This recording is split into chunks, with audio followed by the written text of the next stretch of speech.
जालना में मराठा आंदोलक मनोज जरांगे के मुंबई आंदोलन को 6 महीने पूरे हो गए।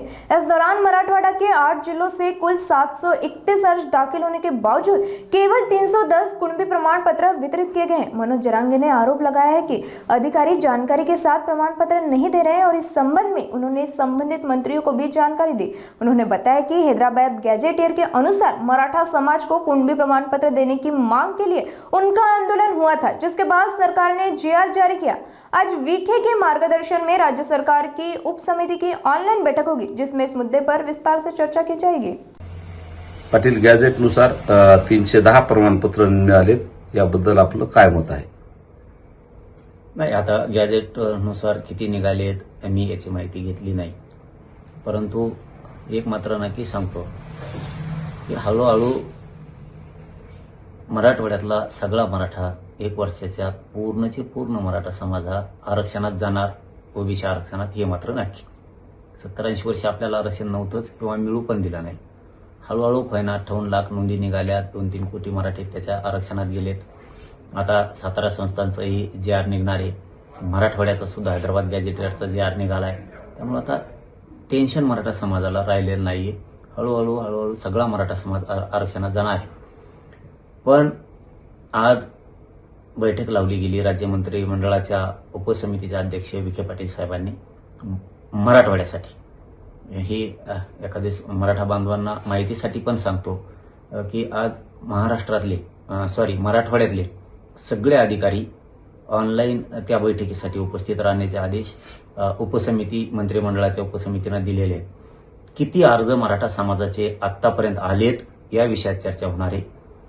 नोंदी किती सापडल्यात याविषयी चर्चा होणार आहे। म्हणजे शिंदे समितीने सापडलेल्या नोंदी किती आहेत याबद्दल, का सापडल्याच नाहीत, का सापडल्या, का सापडित नाहीत, शिंदे समिती का शोध घेत नाही, यावर सुद्धा आज चर्चा होणार आहे।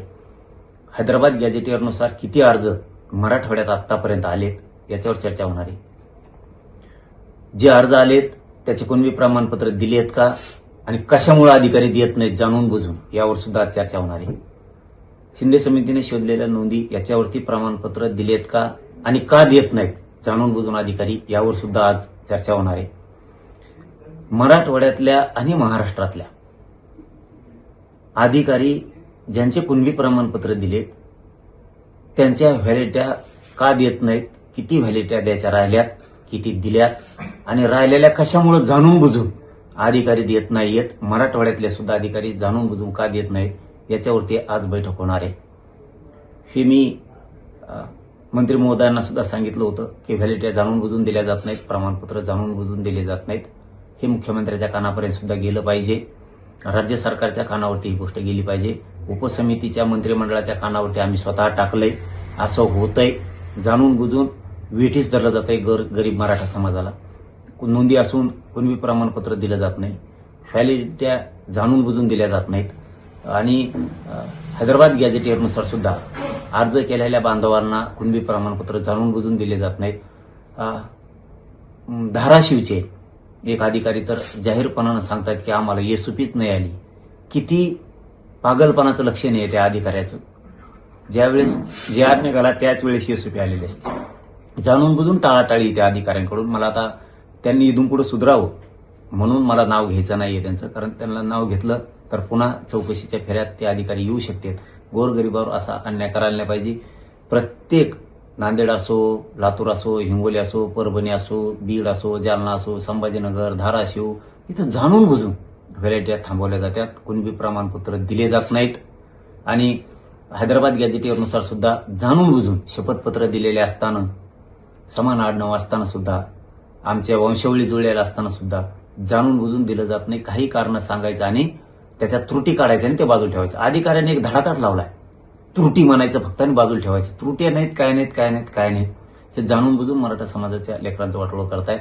त्याबद्दल आज राज्य मंत्रिमंडळाच्या उपसमितीची ऑनलाईन बैठक होणार आहे, त्याला विखे पाटील साहेब सुद्धा राहणार आहेत आणि मराठवाड्यातले सगळे अधिकारी उपस्थित राहण्याचे त्यांना आदेश केलेले आहेत आणि महाराष्ट्रातले सुद्धा उपस्थित राहण्याचे आदेश केलेले आहेत असं मला त्यांनी सांगितलंय। आणि आम्ही सारथीबद्दलही सांगितलंय की सारथीच्या विद्यार्थ्यांचे तुम्ही शिष्यवृत्ती देत नाहीत, 1 लाखापेक्षा 80,000पेक्षा जास्त विद्यार्थी येतं, जाणूनबुजून त्यांचा छळ केला जातोय. तिथंही बजेट टाकून त्यांच्या शिष्यवृत्त्या द्या. परदेशातही शिकायला त्यामार्फत गेलेत, ते देत नाहीयेत. त्यांना ते भत्ता दिला जातोय योजनेअंतर्गत, पंजाबराव देशमुख योजनेअंतर्गत, सारथीच्या अंतर्गत, ते पण दिलं जात नाहीये. त्याबद्दलही मी त्यांना सांगितलंय. महामंडळाचे परतावे नाहीयेत, शब्द दिलाय त्यांनी त्याच वेळेस, ज्यावेळेस नरेंद्र पाटील साहेब मला बोलले होते की आपला महामंडळ बंद पाडायला लागलेत, त्याच वेळेस मी सरकारला सांगितलं होतं की महामंडळ बंद पडता कामा नये. सरकारनं त्याच वेळेस शब्द दिला होता की महामंडळ आम्ही बंद पडू देणार नाहीत, त्याची काळजी करू नका. आम्ही त्याच वेळेस नरेंद्र पाटील साहेबाला फोन करून सांगितलं होतं की सरकारनं शब्द दिला, आम्ही महामंडळ बंद पडू देणार नाहीत. आणि पाटील साहेब सुद्धा त्यावरती समाधानी झाले होते, नरेंद्र पाटील साहेब. आणि आम्ही त्यांना हे सांगितलं होतं की तुम्ही परतावे पटापट द्या, LY सुरू करा. आता तेही सुरू करतो म्हणून ते पण सांगितलंय. असे बरेचशा विषयात ते विषय आम्ही त्या उपसमितीला, मंत्रिमंडळाच्या विखे पाटील साहेबाला आणि सरकारला कळवले. उद्याच्याला याच्यावरती सविस्तर सगळी माहिती येईल. किती प्रमाणपत्र निघालेत, किती पेंटिंग आहेत, का ठेवलेत, व्हॅलिट्या का देत नाहीत, याच्यावरती सविस्तर उद्या चर्चा होईल. आणि त्याच्यानंतर मला माहिती मिळाल्यावर आणखी मीडियाच्या बांधवांना ही मी सगळी माहिती देईल.